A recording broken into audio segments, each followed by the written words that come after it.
Hello दोस्तों, स्वागत है आपका हमारे ऑनलाइन प्लेटफॉर्म वीके ड्यूज change the way of learning पर। दोस्तों, कहते हैं कि कोई भी लक्ष्य इंसान से बड़ा नहीं होता और हारा वही जो लड़ा नहीं होता। जी हाँ दोस्तों, एक बार फिर से नए मोटिवेशन जोश के साथ एसएससी सीएचएसएल के इस प्रैक्टिस सेट में हम आपका स्वागत करते हैं। दोस्तों, अगर आप फर्स्ट टाइम हमारे चैनल पर आए हुए हैं या फिर विजिट कर रहे हैं दोस्तों आज की क्लास को, तो एक बार लाइक और शेयर जरूर करेंगे और लास्ट तक बने रहेंगे। इस प्रैक्टिस सेट में विशेष एनालिसिस के साथ में हम आपको करवाने वाले, तो सभी दोस्त हमारे साथ में जुड़ना बिल्कुल भी ना भूले। हर एक एग्जाम से रिलेटेड अपडेट तथा साथ ही साथ में जीके जीएस और अन्य सभी सब्जेक्ट की बेस्ट तैयारी करने के लिए किसी भी एग्जाम की हमारे चैनल को सब्सक्राइब जरूर करेंगे। तो दोस्तों, यहाँ पर पहला प्रश्न ध्यान से देखेंगे।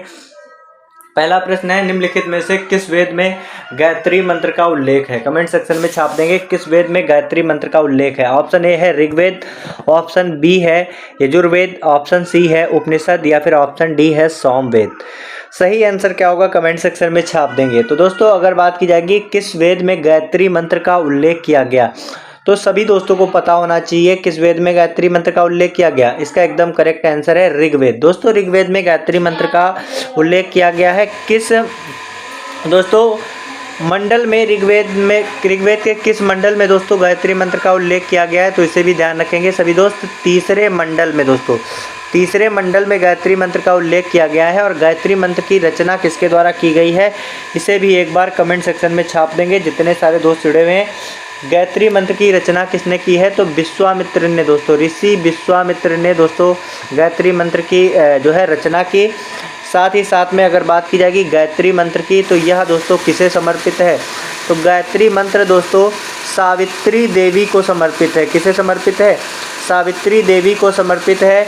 और दोस्तों सूर्य भगवान या कि सूर्य देवता को समर्पित है गायत्री मंत्र। आशा करते हैं आप सभी दोस्तों को बहुत अच्छे तरीके से समझ में आया होगा। ऋग्वेद दोस्तों सबसे पुराना वेद है। ध्यान रखेंगे सबसे पुराना वेद कौन सा है, तो सभी दोस्त ध्यान रखेंगे सबसे पुराना वेद तथा सबसे बड़ा वेद कौन सा है, ऋग्वेद। ऋग्वेद में दोस्तों 1028 सूक्त हैं। कितने, 1028 सूक्त हैं, सभी दोस्त ध्यान रखेंगे। और ऋग्वेद के दोस्तों 10वें मंडल में किसका वर्णन किया गया है, पुरुष सूक्त का वर्णन किया गया है। आशा करते हैं आप सभी दोस्तों को बहुत अच्छे तरीके से समझ में आ रहा होगा। एक बार लाइक और शेयर जरूर करेंगे। दोस्तों, फ्लाइंग सिख के नाम से कौन प्रसिद्ध है? ऑप्शन ए है मिल्खा सिंह, ऑप्शन बी है बहादुर सिंह, ऑप्शन सी है सुरजीत सिंह, ऑप्शन डी है प्रीतिपाल सिंह। तो दोस्तों, इसका एकदम करेक्ट आंसर क्या होगा कमेंट सेक्शन में छाप देंगे। जितने सारे दोस्त जुड़े हुए हैं आज के इस सेशन से, एक बार लाइक और शेयर जरूर करेंगे फटाफट से। तो दोस्तों बताएंगे फ्लाइंग सिख के नाम से कौन प्रसिद्ध है, मिल्खा सिंह, बहादुर सिंह, सुरजीत सिंह या फिर प्रीतिपाल सिंह। दोस्तों, फ्लाइंग सिख के नाम से कौन प्रसिद्ध है, इसका एकदम करेक्ट आंसर है दोस्तों मिल्खा सिंह। मिल्खा सिंह दोस्तों फ्लाइंग सिख के नाम से प्रसिद्ध हैं। इन्हें दोस्तों फर्राटा धावक के नाम से जाना जाता है। साथ ही साथ में अगर बात की जाएगी मिल्खा सिंह, तो मिल्खा सिंह दोस्तों इनका जन्म 1929 में हुआ था। और साथ ही साथ में दोस्तों इनके 1929 से 1900 दोस्तों यहाँ पर सभी दोस्त ध्यान रखें 1929 में इनका जन्म हुआ था।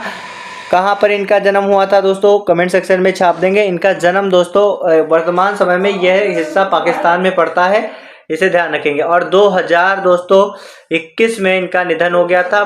मिल्खा सिंह दोस्तों इन्होंने 1960 रोम ओलंपिक में दोस्तों और साथ ही साथ में टोक्यो ओलंपिक 1960 में दोस्तों इन्होंने भारत का नेतृत्व किया था। कब कब नेतृत्व किया था, 1960 में दोस्तों और 1964 में। 1960 में दोस्तों कौन सा ओलंपिक हुआ था, 1960 में दोस्तों इन्होंने रोम ओलंपिक में। और साथ ही साथ में दोस्तों अगर बात की जाएगी 1964 में, तो 1964 में रियो ओलंपिक में।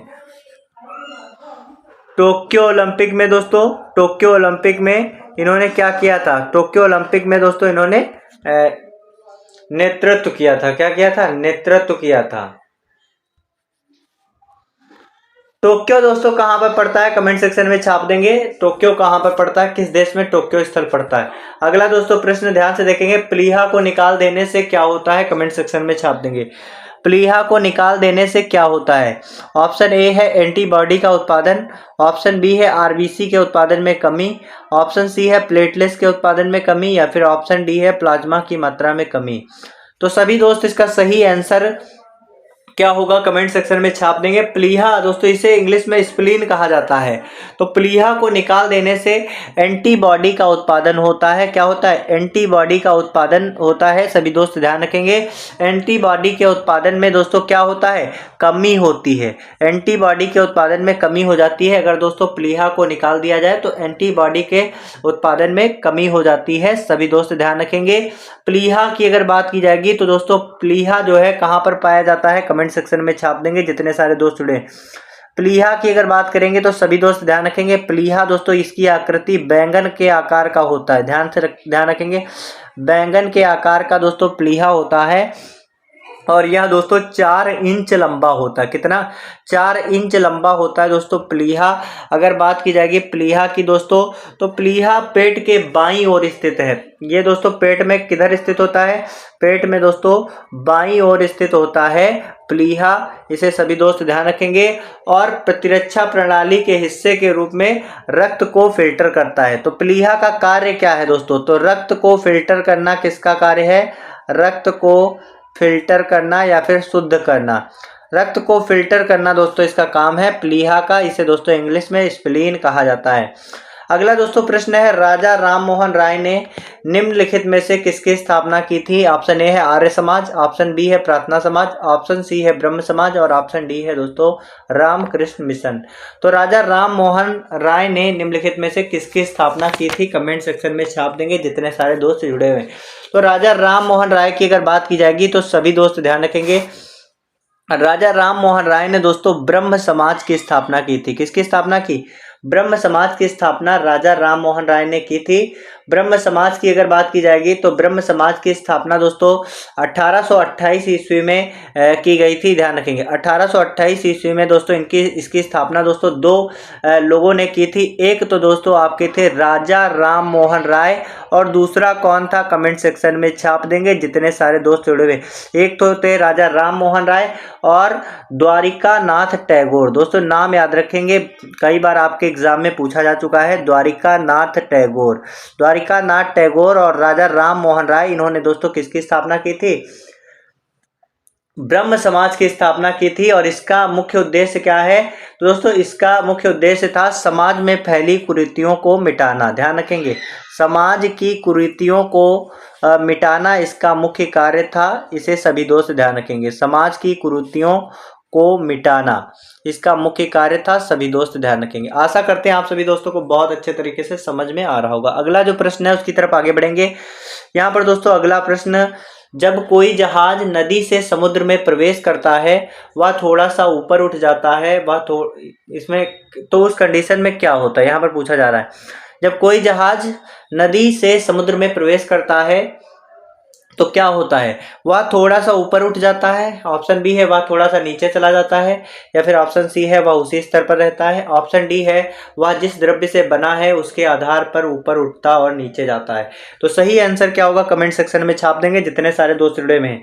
तो दोस्तों जब कोई जहाज नदी से समुद्र में प्रवेश करता है, ध्यान रखेंगे, जब कोई जहाज नदी से समुद्र में प्रवेश करता है तो वह थोड़ा सा ऊपर उठ जाता है। इसे सभी दोस्त ध्यान रखेंगे, वह थोड़ा सा ऊपर उठ जाता है क्योंकि समुद्र के जल का घनत्व नदी के जल के घनत्व से अधिक होता है। इसे ध्यान रखेंगे दोस्तों, समुद्र का जल घनत्व जो होता है किससे अधिक होता है?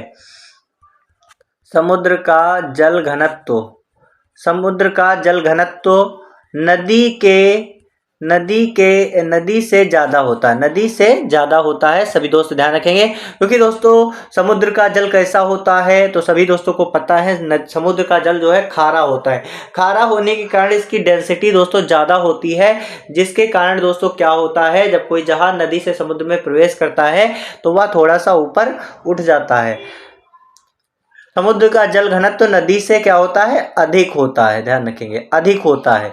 तो नदी के पानी का जल घनत्व तो कम होता है और समुद्र के पानी का जल घनत्व तो अधिक होता है। यह सभी दोस्त ध्यान रखेंगे। अगला प्रश्न क्या है उसकी तरफ आगे बढ़ेंगे दोस्तों। अगला प्रश्न, ग्रेशम का नियम निम्नलिखित में से किससे संबंधित है? ऑप्शन ए है मुद्रा का प्रचलन, ऑप्शन बी है आपूर्ति एवं मांग, ऑप्शन सी है घाटे की अर्थव्यवस्था, या फिर ऑप्शन डी है विदेशी व्यापार। तो ग्रेशम का नियम दोस्तों किससे संबंधित है? तो सभी दोस्त ध्यान रखेंगे, ग्रेशम का नियम दोस्तों मुद्रा के प्रचलन से संबंधित है, इसलिए दोस्तों आपका ऑप्शन ए एकदम करेक्ट आंसर हो जाएगा। दोस्तों इनका नियम कहता है कि अच्छा पैसा वह धन होता है जो सांकेतिक मूल्य और इसके वस्तु के मूल्य के बीच में थोड़ा सा अंतर दिखाता है। अगला जो प्रश्न है उसकी तरफ आगे बढ़ेंगे, सभी दोस्त ध्यान से देखेंगे और इसका आंसर कमेंट सेक्शन में छाप देंगे। दोस्तों अगला प्रश्न, असमान द्रव्यमान वाले दो पत्थर समान वेग से ऊर्ध्वाधर ऊपर फेंके गए हैं, तो निम्नलिखित में से क्या घटित होगा? ऑप्शन ए है भारी द्रव्यमान अधिक ऊंचाई तक जाएगा, ऑप्शन बी है हल्का द्रव्यमान अधिक ऊंचाई तक जाएगा, ऑप्शन सी है दोनों बराबर ऊंचाई तक जाएंगे, या फिर ऑप्शन डी है उसमें से कोई भी अधिक ऊंचाई तक नहीं जा सकता है। सही आंसर क्या होगा कमेंट सेक्शन में छाप देंगे। तो दोस्तों असमान द्रव्यमान वाले दो पत्थर अगर समान वेग से ऊर्ध्वाधर ऊपर फेंके गए हैं तो इसमें से दोस्तों क्या घटित होगा? तो दोस्तों दोनों बराबर ऊंचाई तक जाएंगे, ध्यान रखेंगे दोनों बराबर ऊंचाई तक जाएंगे। ऑप्शन सी आपका एकदम करेक्ट आंसर है। जब आसमान द्रव्यमान वाले पत्थर दोस्तों दो पत्थर समान वेग से ऊर्ध्वाधर फेंके जाते हैं तो वे समान ऊंचाई तक ही जा सकते हैं। अगला प्रश्न क्या है उसकी तरफ आगे बढ़ेंगे। यहाँ पर दोस्तों बहुत ही शानदार प्रश्न है, इसका आंसर जो है कमेंट सेक्शन में छाप देंगे। दोस्तों एसएससी का कोई भी एग्जाम हो, स्टैटिक जीके और करंट अफेयर से ज़्यादा क्वेश्चन पूछे जा रहे हैं, ज़्यादा नंबर ऑफ क्वेश्चन देखने को मिल रहे हैं। भारत में विश्व का दूसरा सबसे बड़ा नवीनीकृत जीन बैंक संस्था स्थापित किया गया है। तो यहाँ पर नवीनीकृत जीन बैंक है, इसे सभी दोस्त ध्यान रखेंगे, बिल्कुल भी कंफ्यूज नहीं होना है। भारत में विश्व का दूसरा सबसे बड़ा नवीनीकृत जीन बैंक किस संस्था में स्थापित किया गया है? तो दोस्तों यहाँ पर नवीनीकृत जीन बैंक है, तो दोस्तों किस संस्था में स्थापित किया गया? राष्ट्रीय पादप एवं जैव प्रौद्योगिकी संस्थान, राष्ट्रीय पादप रक्षा संगठन, राष्ट्रीय पादप अनुवांशिकी संसाधन, या फिर दोस्तों केंद्रीय राष्ट्रीय पादप संग्रहालय। इसका सही आंसर क्या होगा कमेंट सेक्शन में छाप देंगे। तो दोस्तों अगर बात की जाएगी विश्व का दूसरा सबसे बड़ा नवीनीकृत जीन बैंक दोस्तों किस संस्था में स्थापित किया जाएगा, तो इसका एकदम करेक्ट आंसर है राष्ट्रीय पादप अनुवांशिकीय संसाधन में दोस्तों इसे स्थापित किया जाएगा। ऑप्शन सी आपका एकदम करेक्ट आंसर है। और दोस्तों राष्ट्रीय पादप अनुवांशिकीय संसाधन ये कहाँ पर स्थित है कमेंट सेक्शन में छाप देंगे जितने सारे दोस्त जुड़े हुए हैं। तो दोस्तों ये पूसा न्यू दिल्ली में स्थित है, पूसा नई दिल्ली में दोस्तों ये स्थित है, स्थापित किया गया है, सभी दोस्त ध्यान रखेंगे। अगला दोस्तों अगर बात की जाएगी इसे दोस्तों किसके द्वारा दोस्तों यह स्थापित किया गया है, तो दोस्तों इस जीन बैंक में दोस्तों लगभग 10 लाख जीन को संरक्षित करने की क्षमता है। जो नया जीन बैंक बना है इसमें दोस्तों कितने जो जीन है उतने उनको संरक्षित करने की क्षमता है, तो 10 लाख दोस्तों जीन को संरक्षित करने की क्षमता है, संरक्षण की क्षमता है दोस्तों इस जीन बैंक में, सभी दोस्त ध्यान रखेंगे। और अगर दोस्तों बात की जाएगी इसे दोस्तों किसके द्वारा किया गया है, तो कृषि मंत्री के द्वारा किया गया है। वर्तमान समय में कृषि मंत्री कौन है कमेंट सेक्शन में छाप देंगे जितने सारे दोस्त जुड़े हुए हैं। तो सभी दोस्त ध्यान रखेंगे नरेंद्र सिंह तोमर दोस्तों वर्तमान समय में कृषि मंत्री। अगला दोस्तों प्रश्न क्या है कमेंट सेक्शन में छाप देंगे। तंजौर के मंदिरों से किस नृत्य रूप को प्रोत्साहित किया गया और अपनाया गया है कमेंट सेक्शन में छाप देंगे। दोस्तों तंजौर के मंदिरों से किस नृत्य रूप को प्रोत्साहित किया गया है और अपनाया गया है? ऑप्शन ए है कुचिपुड़ी, ऑप्शन बी है भरतनाट्यम, ऑप्शन सी है कथक, या फिर ऑप्शन डी है कथकली। सही आंसर क्या होगा कमेंट सेक्शन में छाप देंगे। तो दोस्तों अगर बात की जाएगी तंजौर के मंदिरों से दोस्तों कौन सा नृत्य प्रोत्साहित किया गया है, इसका दोस्तों एकदम करेक्ट आंसर है भरतनाट्यम। दोस्तों भरतनाट्यम नृत्य जिसे तंजौर के मंदिरों से दोस्तों प्रोत्साहित और साथ ही साथ में अपनाया गया है। भरतनाट्यम दोस्तों कहाँ का है, तो दोस्तों ध्यान रखेंगे भरतनाट्यम दोस्तों तमिलनाडु का दोस्तों शास्त्रीय नृत्य है, तमिलनाडु का शास्त्रीय नृत्य है, सभी दोस्त ध्यान रखेंगे भरतनाट्यम। और भरतनाट्यम दोस्तों यह नृत्य दोस्तों देवदासियों के द्वारा विकसित किया गया। कुचिपुड़ी दोस्तों कहाँ का शास्त्रीय नृत्य है, ये दोस्तों क्या है क्लासिकल डांस दोस्तों, क्लासिकल डांस टोटल कितने हैं? 8 हैं सभी दोस्त ध्यान रखेंगे, टोटल 8 क्लासिकल डांस है। कुचिपुड़ी दोस्तों कहाँ का है? तो इसे ध्यान रखेंगे आधी कच्ची पूड़ी, ध्यान रखेंगे ट्रिक के साथ याद करेंगे, आधी कच्ची पूड़ी दोस्तों, आधी कच्ची पूड़ी।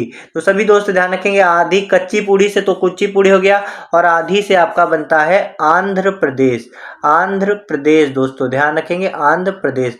अगला दोस्तों कथक कहाँ का लोक नृत्य है? तो सभी दोस्त ध्यान रखेंगे कथक दोस्तों उत्तर भारत का लोक नृत्य है, शास्त्रीय नृत्य है, सभी दोस्त ध्यान रखेंगे। इसमें उत्तर प्रदेश राजस्थान आते हैं और साथ ही साथ में उत्तर भारत के स्टेट आते हैं। कथकली दोस्तों कहाँ का लोक नृत्य है? तो सभी दोस्त ध्यान रखेंगे इसकी एक ट्रिक है, केरल, केरल का है तो इसकी एक ट्रिक है केरल की कली, केरल की कली मोहिनी। तो इससे आप लोग याद रख सकते हैं केरल के कौन कौन से शास्त्रीय नृत्य है। तो केरल की कली से दोस्तों क्या बनेगा? कथकली, और मोहिनी से दोस्तों क्या बनेगा? मोहिनी अट्टम दोस्तों, क्या बनेगा? मोहिनी अट्टम, सभी दोस्त ध्यान रखेंगे मोहिनी अट्टम। अगला दोस्तों प्रश्न क्या है उसकी तरफ आगे बढ़ेंगे, एक बार सभी दोस्त लाइक और शेयर जरूर करेंगे। अगला प्रश्न क्या है यहाँ पर दोस्तों? अगला प्रश्न है बर्फ पर दाब बढ़ाने से उसके गलनांक पर क्या प्रभाव पड़ेगा? ऑप्शन ए है घट जाएगा, ऑप्शन बी है बढ़ जाएगा, ऑप्शन सी है शून्य हो जाएगा, ऑप्शन डी है अपरिवर्तित रहेगा। तो बर्फ पर दाब बढ़ाने से उसका गलनांक दोस्तों क्या होता है? जब दोस्तों बर्फ को आप लोग देखते हैं, जब बर्फ लाते हैं दोस्तों, जो आप लोग पहले गांव में दोस्तों या फिर अभी भी दोस्तों पानी को ठंडा करने के लिए बर्फ का यूज किया जाता है। तो बर्फ को दोस्तों एक सोखता वाले उसे लपेट दिया जाता है, या फिर दोस्तों बर्फ को कहाँ रखा जाता है? भूसे में रखा जाता है दोस्तों, जो भूसी होती है उसमें बंद करके रखा जाता है। इसका कारण क्या है? जब दोस्तों बर्फ चारों तरीके से ढका होता है तो उसका गलनांक की क्षमता जो होती है, गलन क्षमता जो होती है वो घट जाती है। तो इस तरीके से आप लोग इसे याद रख सकते हैं, बर्फ पर दाब बढ़ाने से उसका गलनांक पर क्या प्रभाव पड़ता है? घट जाता है दोस्तों, उसका गलनांक घट जाएगा। अगला दोस्तों प्रश्न है एसिटिक एसिड को सामान्य भाषा में क्या कहा जाता है? कमेंट सेक्शन में छाप देंगे। ऑप्शन ए है स्प्रिट, ऑप्शन बी है बेकिंग सोडा, ऑप्शन सी है दोस्तों सिरका, या फिर ऑप्शन डी है दोस्तों कास्टिक सोडा। तो सभी दोस्तों ध्यान रखेंगे एसिटिक एसिड दोस्तों, एसिटिक एसिड की बात की जा रही है। सबसे पहले जानते हैं एसिटिक एसिड को। तो एसिटिक एसिड दोस्तों सामान्य बोलचाल में दोस्तों इसे क्या कहा जाता है? तो मैं आपको बता दूं सामान्य बोलचाल में एसिटिक एसिड को दोस्तों सिरका बोला जाता है, सिरका। इसका दोस्तों सूत्र क्या होता है? CH3COOH, ध्यान रखेंगे एसिटिक एसिड का सूत्र होता है CH3COOH, इसका सूत्र होता है। तो सिरका दोस्तों इसका एकदम करेक्ट आंसर है, यहाँ पर सभी दोस्त ध्यान रखेंगे option C is right answer. अगला प्रश्न क्या उसकी तरफ आगे बढ़ेंगे, सभी दोस्त ध्यान से देखेंगे और आंसर कमेंट सेक्शन में छाप देंगे। पौधे में जल परिवहन किसके माध्यम से होता है? कमेंट सेक्शन में बताएंगे सभी दोस्त। तो सभी दोस्त ध्यान रखेंगे पौधे में जल परिवहन किसके माध्यम से होता है, एक बार कमेंट सेक्शन में छाप देंगे। ऑप्शन ए है कैम्बियन, ऑप्शन बी है फ्लोएम, ऑप्शन सी है एपिडर्मिस, या फिर दोस्तों ऑप्शन डी है जाइलम। तो पौधों में जल परिवहन यह दोस्तों बहुत ही इंपॉर्टेंट प्रश्न है और कई बार दोस्तों एसएससी के द्वारा पूछा जा चुका है। तो एसएससी रेलवे दोस्तों कोई भी एग्जाम हो यह प्रश्न आपके लिए बहुत ही महत्वपूर्ण होने वाला है। तो बर्फ यहाँ पर दोस्तों बात की जाएगी जल परिवहन की, सॉरी दोस्तों जल परिवहन की बात की जाएगी। अब बर्फ भूसा वाला एग्जाम्पल याद रखेंगे, जो है गलनांक जो है घट जाता है अगर दोस्तों बर्फ को दाब में रखा जाए या फिर दोस्तों बर्फ को ढका जाए पूरी तरीके से, तो उसका गलनांक क्या होता है? कम हो जाता है। तो पौधों में जल परिवहन किसके माध्यम से होता है? तो पौधों में जल परिवहन दोस्तों जाइलम के माध्यम से होता है, सभी दोस्त ध्यान रखेंगे। अगला प्रश्न क्या है उसकी तरफ आगे बढ़ेंगे। किसी द्रव्य के पृष्ठ तनाव का मुख्य कारण है? तो किसी द्रव्य के पृष्ठ तनाव का मुख्य कारण क्या होता है? कमेंट सेक्शन में छाप देंगे। अणुओं में मध्य असंजक बल, अणुओं के मध्य ससंजक बल, अणुओं के मध्य गुरुत्वाकर्षण बल, या फिर अणुओं के मध्य विद्युत बल। तो दोस्तों अगर बात की जाएगी किसी द्रव्य का पृष्ठ तनाव का मुख्य कारण क्या होता है, तो दोस्तों पृष्ठ तनाव का मुख्य कारण अणुओं के बीच लगने वाला जो ससंजक बल होता है, यह दोस्तों पृष्ठ तनाव का मुख्य कारण होता है। ऑप्शन बी आपका एकदम करेक्ट आंसर है। पदार्थ के अणुओं के बीच लगने वाले आकर्षण बल को क्या कहते हैं? ससंजक बल कहते हैं। सभी दोस्त ध्यान रखेंगे ससंजक बल किसे कहते हैं? तो दो अणुओं के मध्य लगने वाले आकर्षण बल को क्या कहते हैं? दो अणुओं के मध्य लगने वाले आकर्षण बल को दोस्तों ससंजक बल कहते हैं। अगला प्रश्न क्या, उसकी तरफ आगे बढ़ेंगे। यहाँ पर दोस्तों अगला प्रश्न बहुत शानदार क्वेश्चन है, एक बार कमेंट सेक्शन में छाप देंगे। तराइन की पहली लड़ाई में पृथ्वीराज ने किसको पराजित किया था? कमेंट सेक्शन में छाप देंगे। तराइन की प्रथम युद्ध में दोस्तों पृथ्वीराज ने किसको पराजित किया था? महमूद गजनबी, कुतुबुद्दीन ऐबक, ऑप्शन सी है मोहम्मद गौरी, या फिर दोस्तों ऑप्शन डी है अलाउद्दीन खिलजी। तो तराइन की पहली लड़ाई दोस्तों कब हुई थी? 1991 में दोस्तों तराइन का पहला युद्ध हुआ था। किसके बीच में? तराइन का प्रथम युद्ध और द्वितीय युद्ध दोनों को समझते हैं। तो प्रथम दोस्तों फर्स्ट और उसके बाद दोस्तों सेकंड। 1991 में प्रथम हुआ, 1992 में दोस्तों द्वितीय हुआ। 1991 में दोस्तों कौन जीता था? पृथ्वीराज। दोस्तों पृथ्वीराज दोस्तों 1991 में जीता, और दोस्तों मोहम्मद गौरी दोस्तों 1992 में जीता था। सभी दोस्त ध्यान रखेंगे। और दोनों युद्ध दोस्तों पृथ्वीराज चौहान और मोहम्मद गौरी के मध्य में हुआ था। तो पृथ्वीराज चौहान ने दोस्तों किसे पराजित किया था? मोहम्मद गौरी को पराजित किया था। ऑप्शन सी एकदम करेक्ट आंसर है, मोहम्मद गौरी दोस्तों गौर वंश का यह शासक था दोस्तों, एक विदेशी मुस्लिम शासक था मोहम्मद गौरी। तो तराइन के दोनों युद्ध आपको याद हो गए होंगे। 1991 में पृथ्वीराज चौहान और मोहम्मद गौरी के मध्य दोस्तों हुआ था। इसमें दोस्तों जीता कौन था? पृथ्वीराज चौहान। फिर दोस्तों 1992 में पुनः मोहम्मद गौरी और पृथ्वीराज चौहान के बीच में तराइन का युद्ध हुआ। वो दोस्तों किसके बीच में हुआ? मोहम्मद गौरी और पृथ्वीराज चौहान के बीच में। इसमें दोस्तों मोहम्मद गौरी की विजय हुई थी 1992 में। अगला प्रश्न क्या, उसकी तरफ आगे बढ़ेंगे। दोस्तों युद्ध से संबंधित प्रश्न सभी महत्वपूर्ण होते हैं, इससे सभी दोस्त ध्यान रखेंगे। अगला प्रश्न है, मृदा और शैलखंडों के नीचे खिसकने की घटना को क्या कहा जाता है? तो मृदा और शैलखंडों के नीचे खिसकने की घटना को क्या कहा जाता है? कमेंट सेक्शन में छाप देंगे। भूस्खलन, मृदा प्रवाह, अपसल्कन, या फिर दोस्तों अपक्षय। सही आंसर क्या होगा? कमेंट सेक्शन में छाप देंगे। तो मृदा के शैलखंडों के नीचे खिसकने की घटना को क्या कहा जाता है? तो मृदा के शैलखंडों को नीचे जो खिसकने की घटना है दोस्तों, यह क्या कहलाती है? कमेंट सेक्शन में छाप देंगे। तो दोस्तों इसका एकदम करेक्ट आंसर है, मृदा और शैलखंडों के नीचे खिसकने की घटना दोस्तों भूस्खलन कहलाती है। सभी दोस्त ध्यान रखेंगे। अगला प्रश्न क्या, उसकी तरफ आगे बढ़ेंगे। दोस्तों अगला प्रश्न यहाँ पर बहुत ही शानदार क्वेश्चन है, संविधान के किस संशोधन ने मौलिक अधिकार की अपेक्षा राज्य के नीति निर्देशक सिद्धांतों को अधिक महत्वपूर्ण बना दिया है? तो इसका सही आंसर क्या होगा? कमेंट सेक्शन में छाप देंगे। तो मौलिक अधिकारों की अपेक्षा राज्य के नीति निर्देशक तत्वों को अधिक महत्वपूर्ण बनाया गया 42वें संविधान संशोधन से। अगर बात की जाएगी दोस्तों 42वां संविधान संशोधन, 42वां संविधान संशोधन, तो 42वां संविधान संशोधन दोस्तों कब हुआ था? कमेंट सेक्शन में छाप देंगे जितने सारे दोस्त जुड़े हैं। 42वां संविधान संशोधन की अगर बात की जाएगी तो यह दोस्तों 1976 में दोस्तों 42वां संविधान संशोधन हुआ था। और इसके अंतर्गत दोस्तों मौलिक अधिकारों की अपेक्षा राज्य के नीति निर्देशक तत्व को अधिक महत्वपूर्ण बनाया गया था। अगला जो प्रश्न है, पृथ्वी के दोनों ओर कौन से ग्रह हैं? तो सभी दोस्त ध्यान रखेंगे, पृथ्वी के दोनों ओर कौन से ग्रह हैं? मंगल और बृहस्पति, बुध और शुक्र, शुक्र और शनि, या फिर दोस्तों मंगल और शुक्र। तो सबसे पहले सूर्य से पृथ्वी की तरफ जो ग्रह बढ़ते हुए क्रम में है, इनको हम लोग समझने का प्रयास करते हैं दोस्तों। तो सभी दोस्त ध्यान रखेंगे इनके तरफ बढ़ने का क्रम क्या है। तो इसे दोस्तों हम एक अलग तरीके से, एक तो दोस्तों होते हैं आपके आंतरिक ग्रह। तो आंतरिक ग्रह दोस्तों सूर्य के जो निकट होते हैं और बढ़ते हुए क्रम में होते हैं 4 ग्रह, उन्हें दोस्तों आंतरिक ग्रह कहते हैं। तो आंतरिक ग्रह को भी साथ ही साथ में समझ लेंगे। तो ये होते हैं बुध, शुक्र, पृथ्वी, मंगल। ध्यान रखेंगे, बुध, शुक्र, पृथ्वी, मंगल। और अगर आपसे पूछा जाए बाह्य ग्रह, तो दोस्तों बाह्य ग्रह कौन कौन से होते हैं? तो बाह्य ग्रह दोस्तों होते हैं बृहस्पति, शनि, अरुण, वरुण। बृहस्पति, शनि और दोस्तों अरुण, वरुण। बृहस्पति, शनि, अरुण, वरुण दोस्तों ये होते हैं बाह्य ग्रह। इनके बीच में दोस्तों क्या होते हैं? उल्का पिंड, क्षुद्र ग्रह होते हैं। सभी दोस्त ध्यान रखेंगे। तो यहाँ पर पूछा क्या जा रहा है? तो ये टोटल आपके इसी क्रम में होते हैं, सूर्य से बढ़ते हुए क्रम में। और सबसे छोटा ग्रह बुध होता है। सभी दोस्त ध्यान रखेंगे। पूछा गया है पृथ्वी के दोनों ओर कौन से ग्रह होते हैं? तो शुक्र और मंगल दोस्तों पृथ्वी के दोनों ओर ग्रह होते हैं। मंगल और शुक्र, ऑप्शन डी आपका एकदम करेक्ट आंसर है। सभी दोस्त ध्यान रखेंगे। मंगल ग्रह को दोस्तों लाल ग्रह के नाम से भी जाना जाता है, लाल ग्रह के नाम से भी जाना जाता है। सभी दोस्त ध्यान रखेंगे। शुक्र को दोस्तों भोर का तारा, सांझ का तारा और दोस्तों क्या कहते हैं, सबसे चमकीला तारा किसे कहा गया है? शुक्र को कहा गया है। साथ ही साथ में सबसे गर्म ग्रह भी दोस्तों शुक्र को कहा गया है।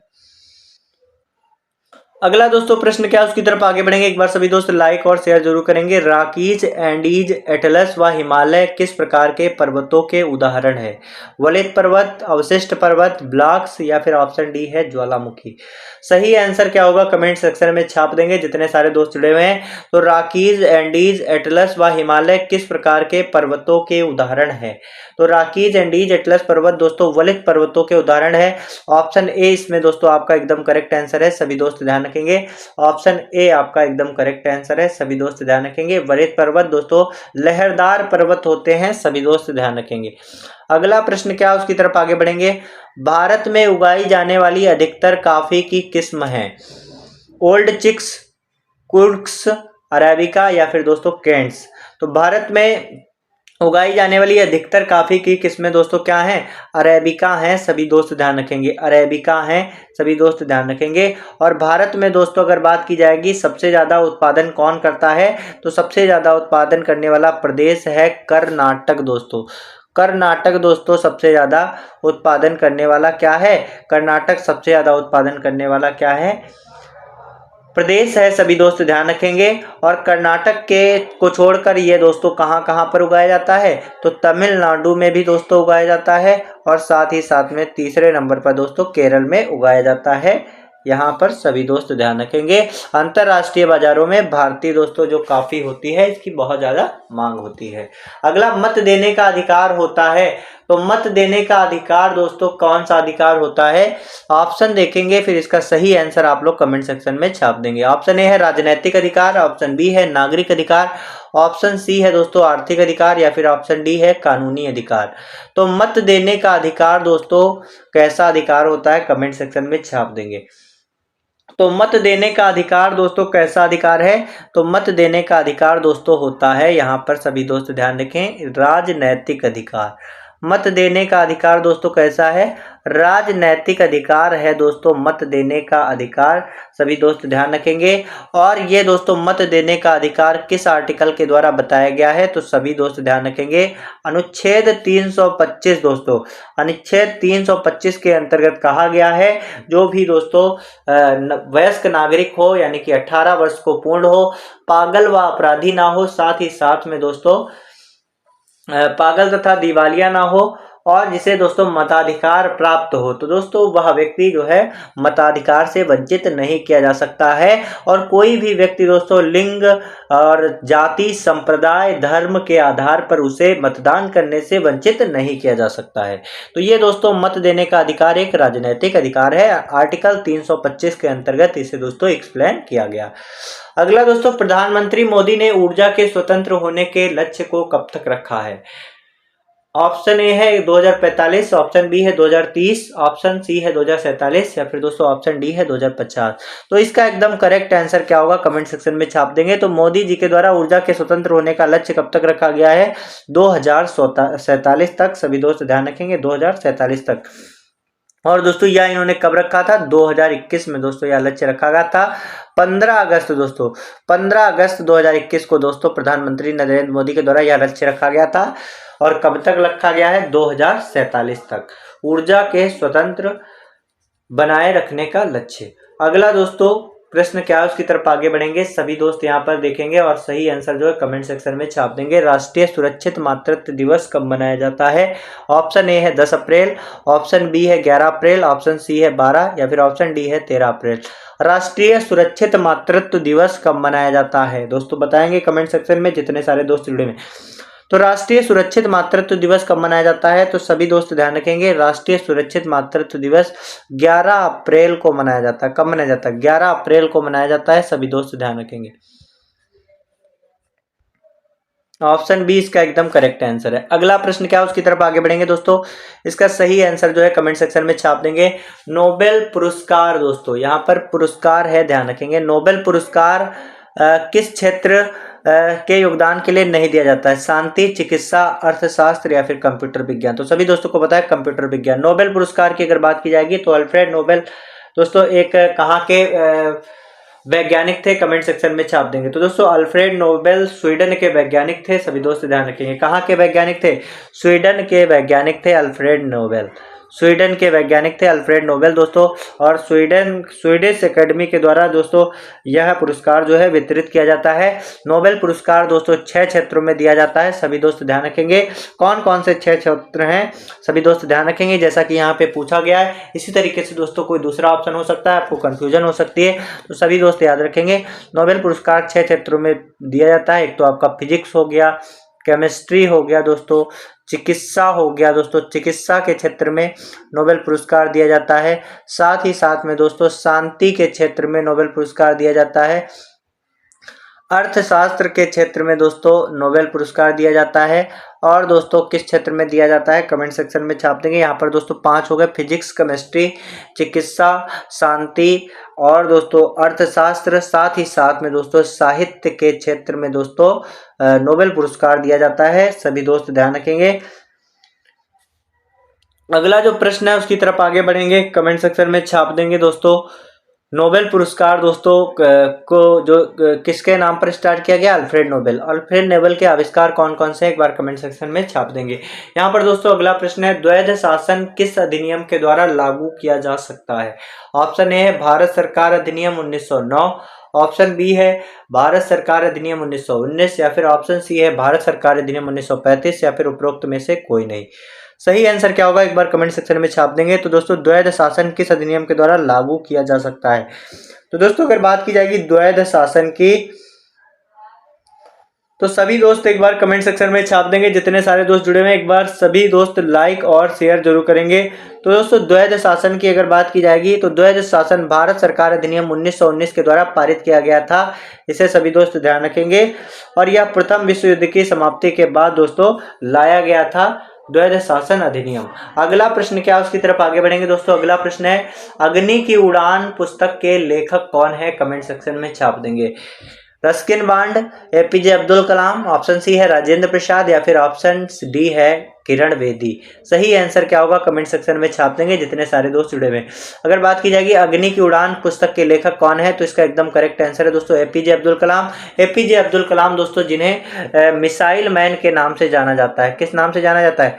मिसाइल मैन दोस्तों, मिसाइल मैन के नाम से जाना जाता है दोस्तों। इन्होंने अग्नि, आकाश और दोस्तों त्रिशूल दोस्तों, इन्होंने 5 मिसाइल का निर्माण किया था। सभी दोस्त ध्यान रखेंगे 5 मिसाइल का निर्माण किया था। इसकी एक ट्रिक है पटना दोस्तों, 5 मिसाइल का निर्माण किया था। इसको ट्रिक के सहायता से याद रखेंगे। पी से दोस्तों आपका बनता है पृथ्वी। क्या बनता है? पी से पृथ्वी। ए से आपका बनता है अग्नि, ध्यान रखेंगे ए से बनता है अग्नि। टी से बनता है दोस्तों त्रिशूल और दोस्तों एन से बनता है नाग और ए से बनता है दोस्तों आकाश। तो दोस्तों ये 5 मिसाइल इनका निर्माण किसके द्वारा किया गया? एपीजे अब्दुल कलाम के द्वारा किया गया। और एपीजे अब्दुल कलाम ने दोस्तों कहा था कि सपने वो नहीं होते हैं जो हम नींद में देखते हैं, सपने तो वो होते हैं जो हमें नींद नहीं आने देते हैं। और दोस्तों एपीजे अब्दुल कलाम का एक कोट्स जो कि बहुत ही शानदार लगता है मुझे, कि अपनी पहली सफलता के बाद दोस्तों कभी भी विश्राम ना करें, क्योंकि अगर आप पहली सफलता के बाद विश्राम करते हैं तो लोगों को लगता है, पहली सफलता के बाद जब दूसरी बार आप असफल होते हैं तो लोग कहते हैं कि पहली सफलता आपकी तुक्का थी। तो इसी क्रम में दोस्तों आज का जो ये सेट है पूरा कंप्लीट हो गया। आप सभी दोस्त लास्ट तक बने रहे उसके लिए बहुत बहुत धन्यवाद दोस्तों। रोज इसी तरीके से हमारे साथ में सीखते रहेंगे दोस्तों। वीके एडीओ आपके सपनों को सपोर्ट करता है, इसलिए दोस्तों वीके एडीओ चैनल को सब्सक्राइब करें। साथ ही साथ में दोस्तों वीके एडीओ मोटिवेशन इससे मैंने एक नया चैनल स्टार्ट किया जिस पर दोस्तों आपको सभी सरकारी नौकरी से रिलेटेड सारी जानकारी आपको मिलने वाली है। तो सभी दोस्त उस चैनल को जरूर सब्सक्राइब करेंगे। वहां पर दोस्तों सारे एग्जाम की अपडेट्स, सिलेबस तथा किसी एग्जाम की किस तरीके से तैयारी करना है सब कुछ दोस्तों आपको वहां पर मिलने वाला है। तो एक बार सभी दोस्तों वीके एडीओ के साथ में दोस्तों वीके एडीओ मोटिवेशन चैनल को सब्सक्राइब करें, जिसका लिंक आपको डिस्क्रिप्शन में मिल जाएगा। बहुत बहुत धन्यवाद दोस्तों, आप सभी लोग लास्ट तक बने रहे। लास्ट में बस यही कहना चाहते हैं, जब आंखों में अरमान लिया, मंजिल को अपना मान लिया, अब मुश्किल क्या आसान क्या, जब ठान लिया तो ठान लिया।